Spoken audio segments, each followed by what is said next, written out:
For the past week, I've had a few people get in my DMs asking me what happened. I heard about Hoodstocks burning down. Mainly probably just being nosy and wondering if I had any behind the scenes info that I could share. I purposely stayed away from discussing this topic for my own personal reasons. But I was scrolling through YouTube and I came across a video from a YouTuber that goes by the name POETIK FLAKKO.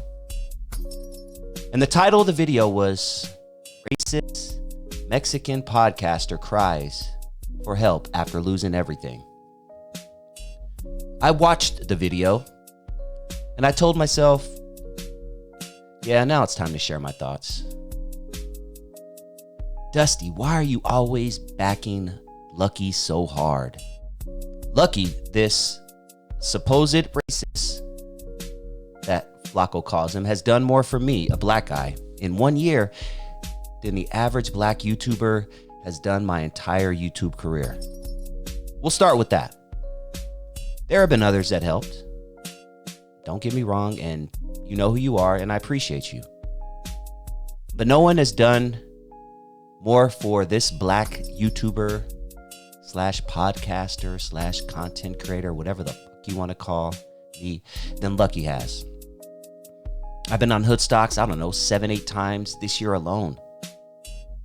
So forgive me when I get a little taken aback when I come across titles like Racist Mexican Podcaster Cries for Help After Losing Everything.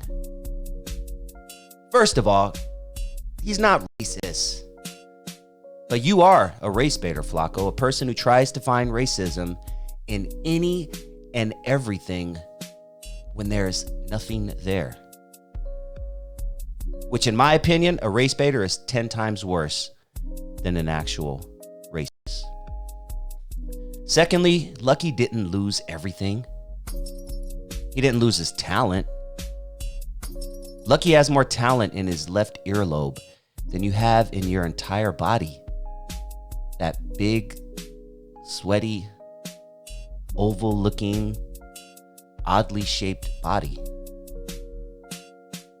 He didn't lose everything.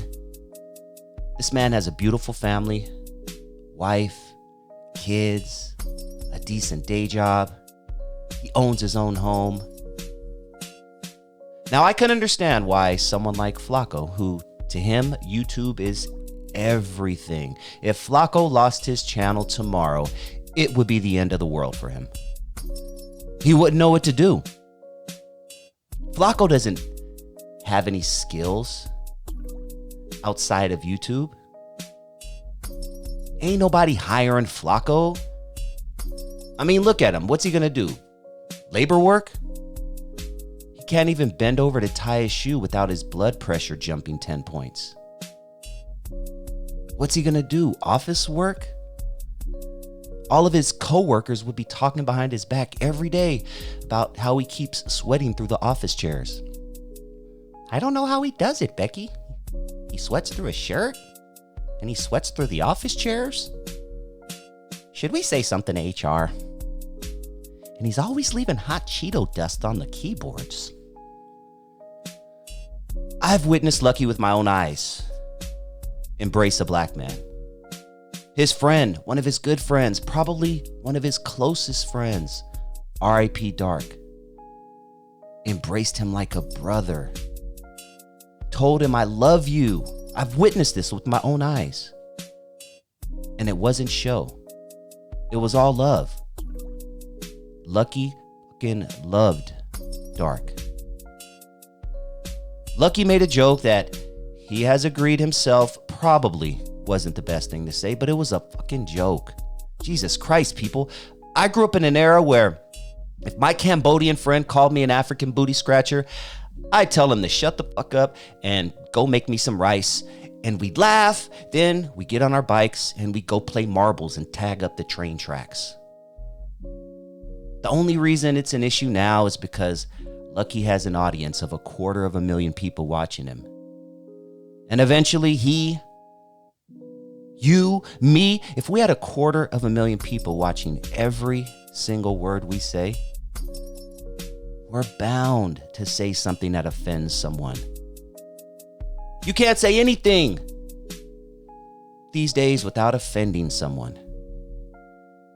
But that's a whole other story. The point of the story is Poetik Flakko's eating habits. And if he doesn't stop, he's really gonna... Oh, sorry, I got sidetracked. I do have ADD, so that's bound to happen. My bad. The point of the story is Lucky didn't lose everything. Lucky will be back stronger than ever. This is a minor setback for a major comeback, or whatever that stupid saying is. And Poetik Flakko, knock it off. Lucky ain't no racist. And anyone who is happy right now and kicking my boy Lucky while he's down, y'all are really gonna be punching the air in a few months when Hoodstocks comes back and takes over the world again. Shout out Lucky. Shout out KC. Shout out Loca. Shout out Droops. Shout out to Hoodstocks. I love you guys. Shout out to Dusty. When the shit was on fire on Wednesday, Dusty reached out. The only homie that reached out, you know what I mean, and said, look, I know you probably got a lot to clean up, bro. You know what I mean? Let me know, I pull up right now. Like, DustyVisionTV, you a real one, homie. I fuck with that, dog, and I love you for that, dog. Thank you for tuning in to DustyVisionTV. Please hit that like button if you have not already. And if this is your first time joining the channel and you like what you hear, please hit that subscribe button. And if you enjoyed this video, you just might appreciate this bonus clip I'm about to play for you right now.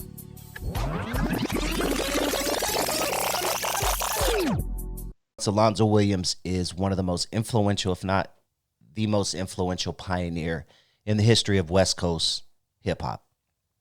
This dude did everything when it comes to West Coast hip hop, okay? When they were doing stuff on the East Coast, he was doing stuff over here. He's had hit songs, all that shit. Here is his response to Kid Frost saying that Latinos are the reason Tupac is big, NWA is big, and a slew of other black artists are big. Second clip that caught my attention. What are your thoughts on that, Lons? Motherfucker ain't lying. Motherfucker ain't lying. We gonna start with that, or we gonna keep it pushing? This is a man who has been in the music industry since the late 70s. He saw it go from disco to hip hop, and he was right there during the transition, making things happen behind the scene. And the first thing he says after hearing Kid Frost say what Kid Frost says is motherfucker ain't lying. He is not lying. As world-class wrecking crew, 85 to 90% of the crowds I played for was Latino. Stop that. World-class wrecking crew. What did he say? 85 to 90% of his crowds were Latino? This man traveled all over the country when his hit song, especially based off his hit song, Turn Off the Lights. Here he is saying 85 to 90% of his audience, which eventually became NWA's audience. Keep that in mind. This is pre-NWA. World Class Wrecking Crew had Dr. Dre in it and DJ Yella. Ice Cube came through Alonzo Williams as well. And here he is saying, what, 85 to 90% of their audience were Hispanic? 85 to 90% of the crowds I played for was Latino. Wasn't a black. I have played car shows and concerts. Wasn't a black person in the room except for us on stage and backstage.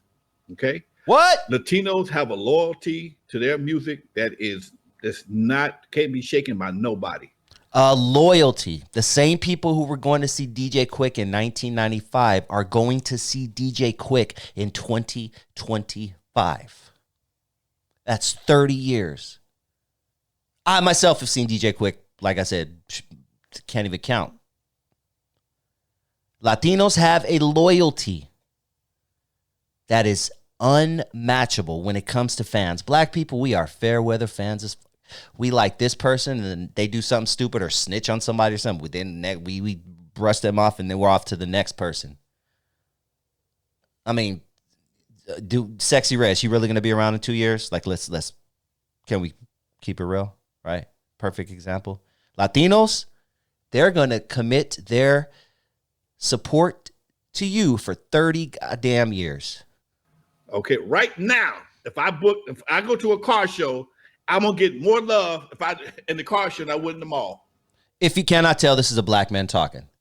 Should I preface that, or we be smart enough to know that this is a black man in the 70s and 80s, the early stages of hip hop? He was playing, and keep in mind, he traveled all over the country. Okay, if they put me on a car show right now, we've had them conversations. World Class Wrecking Crew will get more love. But you know the song they gonna fiend for? Lovers. They're gonna fiend for Lovers. Turn Off the Lights will be second, but they're gonna fiend for Lovers. They love that song. Most of the shows I did in Texas, New Mexico, California, Nevada. I mean, shit. Keep in mind, people, California ain't the only place where Latinos have been. The whole Southwest, since the beginning of America's history, has had a big Latino presence. Come on now. Most of the shows I've done, man, I'm telling you, we didn't see a lot of black folks till we went down south. We cut our teeth on the Latino crowd. When I was one of the first shows we ever did as World Class Wrecking Crew was in Sacramento at a fair. You know who was on the show with us? Fucking Kid Frost. We're talking 1981, I do believe, 82. If my memory of this story serves me correct. Need I say more, or should I believe the ding-dongs in the comment section who are going to give me shit? Man, he don't know what he's talking about, man. Some idiot in the comment section who's 26 years old and is trying to school me on the history of hip-hop. Here is a man in his 60s who was pioneer of this. He's telling you, yo, if it weren't for Latinos, most of these big artists who you love to this day, Tupac Shakur, Eazy-E, Too Short, keep naming them, would not have survived. What do you think? Comment down below. Please hit that like button if you haven't already. And if this is your first time joining the channel and you like what you hear, hit that subscribe button.